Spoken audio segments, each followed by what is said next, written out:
بسم اللہ الرحمن الرحیم۔ ایک مرتبہ حضور پاک صلی اللہ علیہ وسلم نے حضرت ابوبکر صدیق رضی اللہ تعالیٰ عنہ کو اپنی انگوٹھی مبارک دی اور فرمایا، اس انگوٹھی پر لا الہ الا اللہ لکھوا لاؤ۔ حضرت ابوبکر صدیق رضی اللہ تعالیٰ عنہ انگوٹھی لے کر کاتب کے پاس تشریف لے گئے اور فرمایا، اس انگوٹھی میں لا الہ الا اللہ محمد الرسول اللہ لکھ دو۔ کاتب نے انگوٹھی پر لا الہ الا اللہ محمد الرسول لکھ دیا۔ صدیق اکبر بارگاہ رسالت میں حاضر ہوئے اور انگوٹھی پیش کر دی تو اس انگوٹھی پر لکھا ہوا تھا لا الہ الا اللہ محمد الرسول اللہ، اور اس کے بعد حضرت ابوبکر صدیق رضی اللہ تعالیٰ عنہ کا نام بھی لکھا ہوا تھا۔ حضور پاک صلی اللہ علیہ وسلم نے انگوٹھی دیکھ کر فرمایا، اے صدیق، میں نے تو صرف لا الہ الا اللہ لکھوانے کو کہا تھا، لیکن آپ نے اتنا زیادہ کیوں لکھوایا؟ عرض کیا، یا رسول اللہ صلی اللہ علیہ وسلم،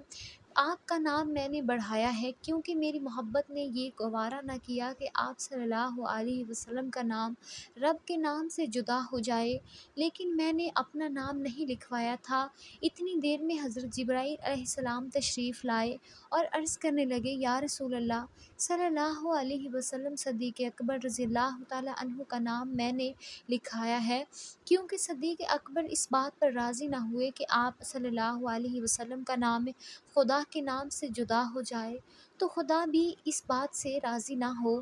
کہ اکبر صدیق رضی اللہ تعالیٰ عنہ کا نام آپ کے نام سے الگ ہو جائے۔ امام فخر الدین رازی رحمۃ اللہ علیہ نے تفسیر کبیر میں اس روایت کو نقل فرمایا ہے۔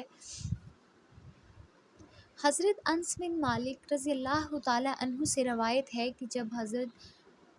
ابوبکر صدیق رضی اللہ تعالیٰ عنہ کا آخری وقت آیا تو حضرت علی رضی اللہ تعالیٰ عنہ بھاگتے ہوئے آئے اور آپ کی زبان پر یہ لفظ تھے، انا للہ و انا الیہ راجعون، اور آپ نے حضرت ابوبکر رضی اللہ تعالیٰ عنہ کے چہرے سے کپڑا اٹھایا اور یہ لفظ کہے، آج رسول اللہ صلی اللہ علیہ وسلم کی خلافت ہم سے جدا ہو گئی۔ اس کے بعد حضرت صدیق اکبر رضی اللہ تعالیٰ عنہ کو غسل دیا گیا اور غسل دینے کے بعد آپ رضی اللہ تعالیٰ عنہ کا جنازہ پڑھایا گیا اور پھر مدینہ انور کی گلیوں سے گھما کر رسول اللہ صلی اللہ علیہ وسلم کے روضہ مبارک کے سامنے رکھ دیا گیا، اور یہ لفظ حضرت انس رضی اللہ تعالیٰ عنہ کے ہیں۔ کہتے ہیں کہ ہم ہاتھ باندھ کر کھڑے ہو گئے، عرض کی کہ یا رسول اللہ صلی اللہ علیہ وسلم، یہ حضرت ابوبکر رضی اللہ تعالیٰ عنہ ہیں، آپ صلی اللہ علیہ وسلم کی قربت میں دفن ہونے کی اجازت مانگ رہے ہیں۔ تو پھر ہم نے درود شریف پڑھنا شروع کر دیا۔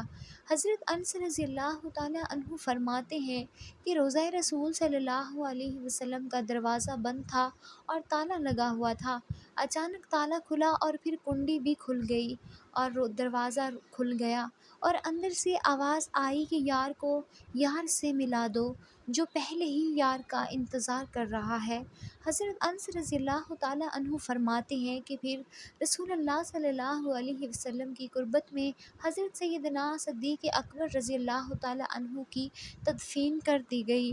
اللہ پاک سے دعا ہے کہ اللہ تعالیٰ ہم سب کو اپنے حفظ و امان میں رکھے۔ اسلام سیکھیں چینل کو سبسکرائب کریں۔